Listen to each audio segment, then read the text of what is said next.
안녕하십니까. 아쉽다TV 아빠도 쉽지 않았다 작가 스틸리입니다. 지난 시간에는 성공의 정의와 성공의 조건에 대해서 말씀드린 바 있습니다. 제가 성공의 정의를 직장생활의 성공, 즉 회사에서의 성공으로 이야기를 했기 때문에 오늘은 여러분들이 성공하기 위해서 어떤 회사를 택할 것인가에 대해서 얘기해 보고자 합니다. 성경의 마태복음에는 씨 뿌리는 농부의 비유가 있습니다. 농부가 씨를 뿌리는데 어떤 씨는 덜어는 길에 떨어져서 지나가는 사람이 밟혀서 으깨지고, 덜어는 돌밭에 부러져서 씨가 나되 물이 부족해서 말라 죽고, 또 어떤 씨들은 가시덤불에 떨어져서 싹은 나되 제대로 자라지 못하고, 또 기름진 밭에 제대로 뿌린 씨는 성장해서 열매를 맺게 된다는 이야기입니다. 그렇습니다.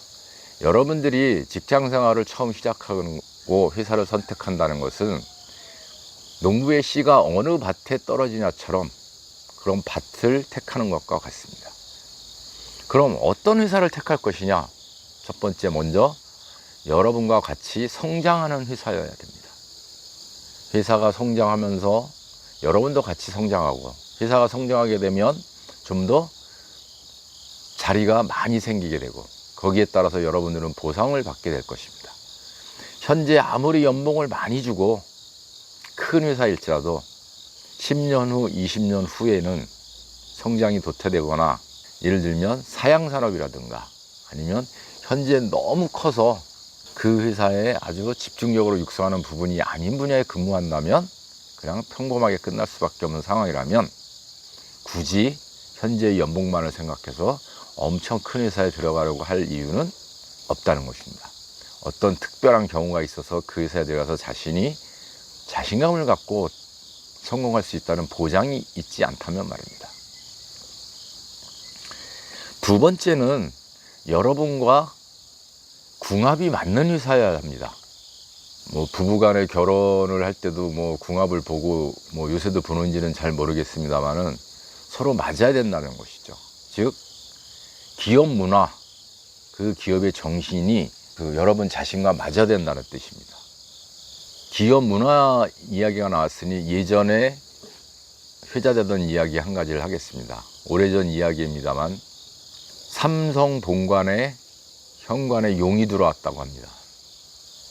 그럴 때 삼성은 어떻게 하냐면, 그 용의 주인이 누구인지, 그 용이 어디서 왔는지, 용의 크기가 얼마인지, 우리가 잡아도 되는 용인지, 이런 것을 파악하는 것을 우선 실시한다고 합니다. 그렇게 지시를 내리고. 그럼 그 당시에 현대는 어떠냐 하면, 현관에 용이 들어오면 무조건 모든 사람이 힘을 합쳐서 자, 저 용 잡아라. 그리고 잡은 다음에 그 용에 대해서 파악한다고 합니다. 이런 것들이 기업 문화의 차이입니다. 물론 각 기업마다 도전적인 사람 필요하고, 열정적인 사람 필요하고, 창의적인 사람 필요하고, 성실한 사람 필요하고, 꼼꼼하고 정확한 사람 다 필요합니다. 다만 그 기업의 문화와 정신이 자기하고 맞아야 된다는 거죠. 그래서 예전에 현대를 다니다가 삼성을 옮긴 친구들도 많이 봤고, 또 삼성을 다니다가 그 현대로 옮겨서 또 잘 되는 친구들도 많이 봤습니다. 한 20-30년 전 얘기니까 오해가 없으셨으면 좋겠습니다. 또 하나 예를 들면, 삼성은 예를 들어서 수레바퀴를 만든다고 치면 철저하게 검토를 해서 정확하게 계산을 해서 정말 동그란 수레바퀴를 만든다고 합니다.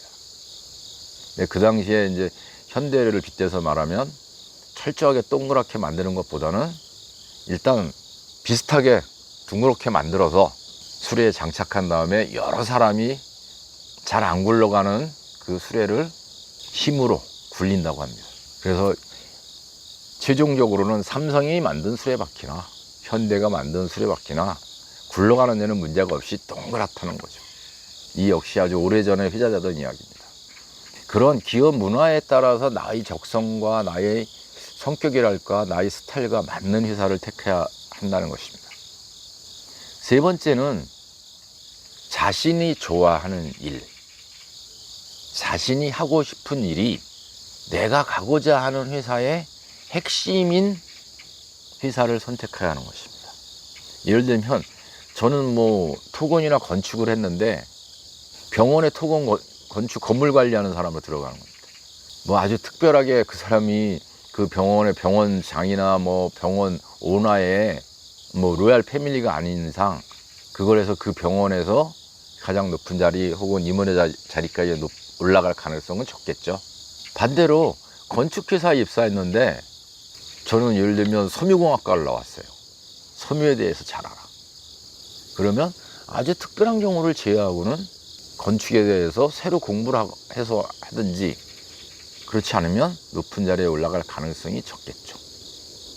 그래서 다시 한번 정리해 드리면 첫 번째는 자신과 같이 성장할 수 있는 미래 성장성이 있는 회사여야 한다. 두 번째는 자신과 그 기업의 문화와 정신이 궁합이 맞는 회사여야 한다. 세 번째는 자신이 하고 싶은 일, 잘하는 일, 자신의 전공, 그 회사의 메인 일인 그런 회사를 택해야 합니다. 그런 세 가지가 어우러졌을 때 여러분들의 미래 가치가 커지고 여러분들의 조직의 미래 가치가 커지고 여러분들의 조직이 성장하여서 여러분들은 그 조직에서 주요한 위치에 오르게 될 것입니다. 오늘은 어떤 회사를 선택할지에 대해서 말씀드렸습니다. 구독, 좋아요를 누르신 분은 오늘 하루 축복이 있으시길 바랍니다. 감사합니다.